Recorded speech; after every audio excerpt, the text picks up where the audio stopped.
Hi, this is Raymond again and welcome dito sa Noy Finance. So for today's video, pag-uusapan natin yung ating second video for our credit cards for beginner series. And this time, pag-uusapan naman natin yung credit card billing cycle, yung ating statement of account, and iba-iba pa. So last time na pag-usapan na natin how credit card really works. So na-discuss natin ano ba talaga ang credit cards, para saan ba talaga yon, and basically kung paano ba talaga siya gumagana. Medyo natakal din natin kung paano yung credit card cycle na tinatawag natin and yung mga statement of account. But this week talagang pag-uusapan natin siya in depth, yung mga credit card billing cycle, statement of account, yung mga terminologies na ginagamit sa credit card. Kaya kung ikaw medyo nalilito ka pa sa mga credit card terminologies, kung paano ba talaga nag-work ang isang statement of account, then tamang-tama tong video na to para sa'yo. I hope you hit the subscribe button. Of course, click the bell icon syempre para ma-notify kapag meron tayong mga bagong videos. So ano nga ba talaga yung credit card billing cycle? No? So basically, ang credit card billing cycle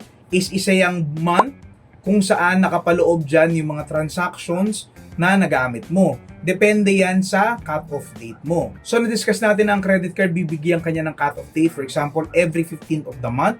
So, ibig sabihin yung transactions mo from 16th of the month until the 15th of the next month, yan yung nakapaloob sa isang billing cycle. Ibig sabihin lahat ng transaction mo between 16th of the current month until the 15th of the next month will fall sa isang bill, sa isang billing cycle, at magfo-fall siya sa isang statement of account. So kapag yung transaction mo nag-fall na sa 16th of the next month, it's very important to remember kung kailan yung cut-off date mo, kasi para hindi ka nalilito, ano ba yung mga kailangan ko ng bayaran this month. So for example, meron tayong transactions ng January 16, January 20, January 30, February 5, February 10, February 17. So dun sa mga transactions na nabanggit natin, makikita natin na pasok siya dun sa ating billing cycle between January 16 until February 15, except for our transaction na February 17. Kasi yung February 17 transaction na yun, lagpas na siya dun sa cut-off na February 15 natin, and thus will fall dun sa ating cut-off na by March 15, na magko-cover naman sa transactions between February 16 until March 15. So I hope malinaw na sa inyo kung paano nag-work yung cut-off system ng credit card. By the way, cut-off date is also called statement date. So pag nakita ninyo dun sa credit card statement nyo na nakalagay statement date, yan din yung cut-off date, kung saan yan yung date kung saan naputol yung credit card billing ninyo. Huwag kayong malilito between statement date and due date, okay? Kasi statement date or cut-off date, yan yung putol ng billing cycle, okay? Whereas yung due date is yung last day na pwede mong bayaran yung bill na yon, which is normally around 20 to 25 days after the cut-off date. So ngayon, alam na natin kung paano nag-generate ang isang statement of account and kung ano yung nilalaman ng statement of account na yon.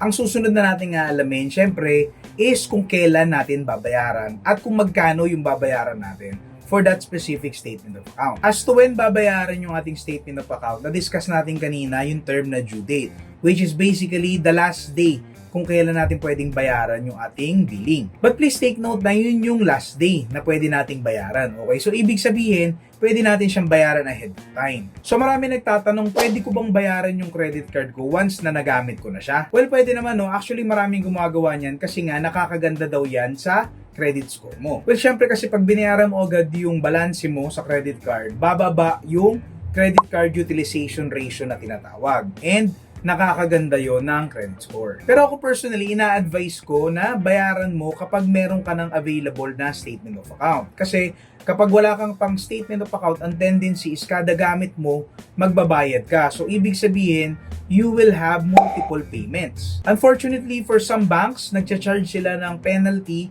kapag nagkakaroon ka ng multiple payment transactions. So, para maiwasan yun, hintayin mo yung statement of account mo ma-generate, then reviewin mo muna yon, make sure na walang mga fraudulent transactions doon or transactions na hindi ikaw gumawa, para bago mo siya bayaran, ma-make sure mo na ito lang talaga yung kailangan kong bayaran at mabayaran mo siya ng isang beses lang. Less hassle na rin sa iyo yun kasi one time ka na lang magbabayad instead na multiple payments. So for me, between from the date na ma-generate yung statement of account mo until the due date, okay ka magbayad, no? Wag mo lang gagawin, yung lalagpas ka dun sa due date. So ngayon na alam na natin kung ano yung laman ng statement of account natin at alam na rin natin yung due date natin for that specific statement of account, Ang tanong ngayon is, ano naman yung babayaran natin? Paano natin malalaman kung magkano yung kailangan talaga nating bayaran? So pag nakita natin yung statement of account natin, usually dalawa yung makikita nating amount. Number 1 is the total amount due and number 2 is the minimum amount due. From the term itself, minimum amount due is yung pinakamababa na pwede nating bayaran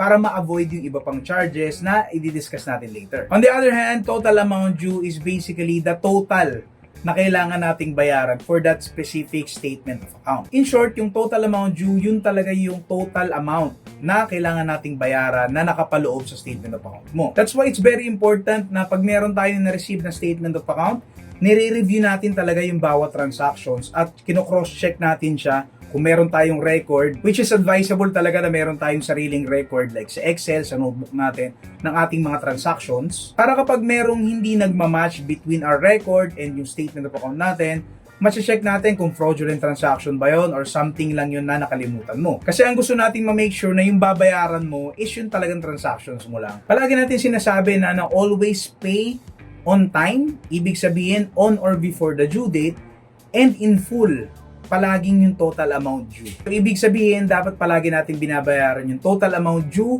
on or before the due date. So, ano man pwedeng mangyari if either isa doon ay hindi natin ma-meet? So, number 1, hindi tayo makapagbayad within the due date. Number 2, hindi natin mabayaran in full yung total amount due. Of course, dyan napapasok yung mga charges na pinapataw ng bangko sa atin kapag meron tayong mga nami-miss na payments o nami-miss na responsibility na kailangan nating minimit sa bangko. The number 1 charge is finance charge. Okay? So basically, ito talaga yung interest na pinapataw ng bangko sa atin. So there are 2 instances na kailangan mangyari para ma-chargean tayo ng finance charge. Number 1 is kailangan ma-miss natin yung due date o yung payment natin lumagpas na ng due date. Number 2 is kapag yung payment natin is below the total amount due. So regardless kahit cents lang yan o piso lang yan, kapag below the total amount due, talagang subject na tayo for finance charge. So either lang do sa dalawang yon mangyari, so regardless kahit nakapagbayad tayo ng buong amount, total amount due, pero lumagpas naman tayo ng due date natin, then definitely matcha-charge tayo ng finance charge. The other way around, hindi natin nabayaran ng buo yung total amount due natin, pero nagbayad tayo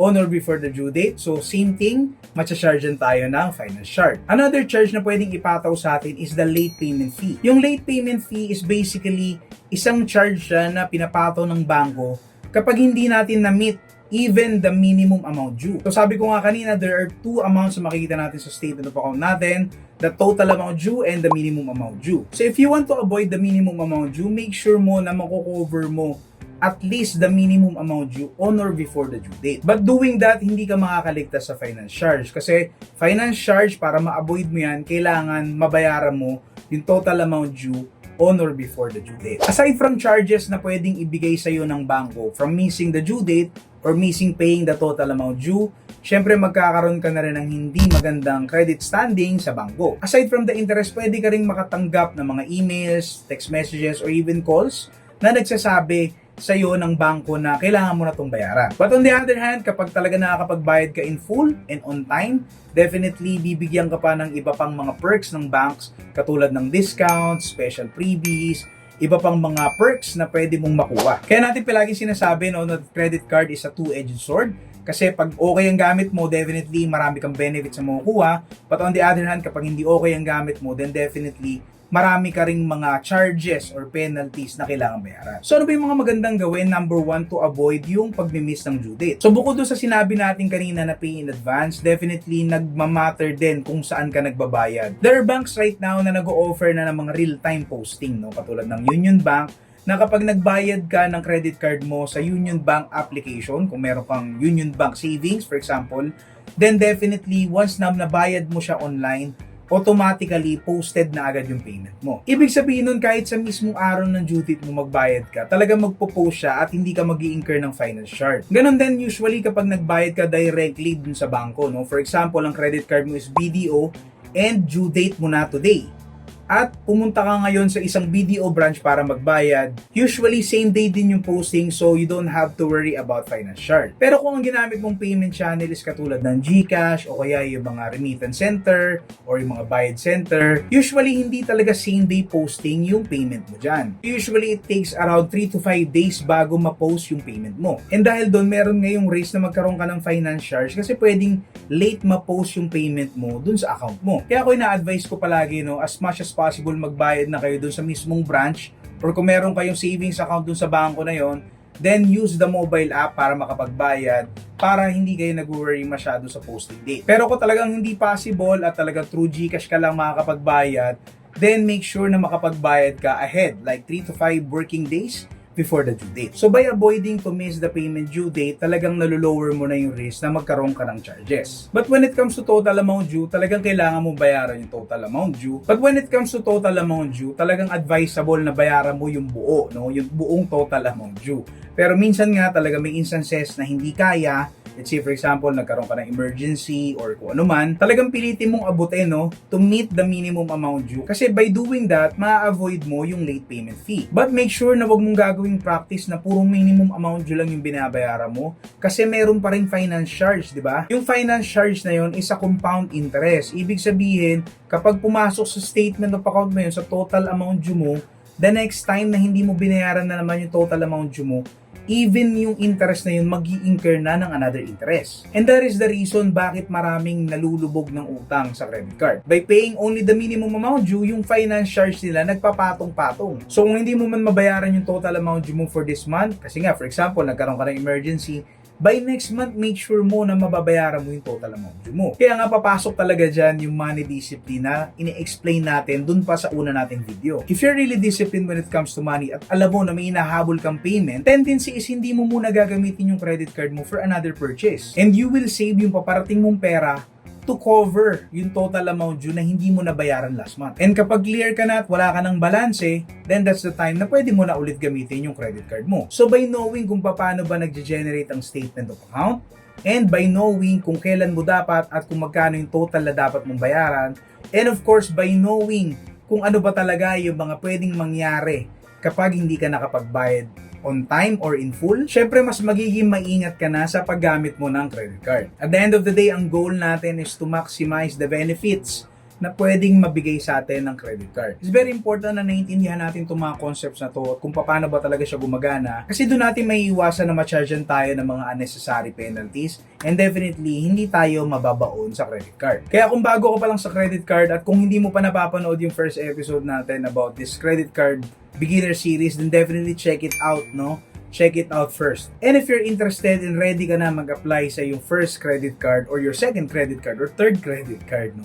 As long as kailangan mo, then definitely check the link in the description. There are links there from Moneymax na kapag na-approve ka, meron ka matatanggap na welcome gift. So ngayon alam na natin, no, how credit card works.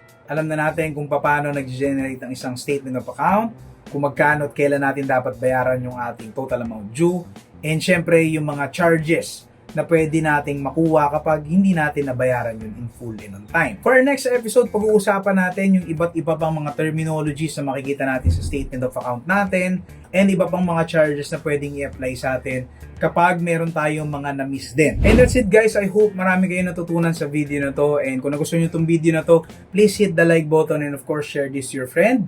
Again, this is Raymond from Noy Finance, and I'll see you in the next video.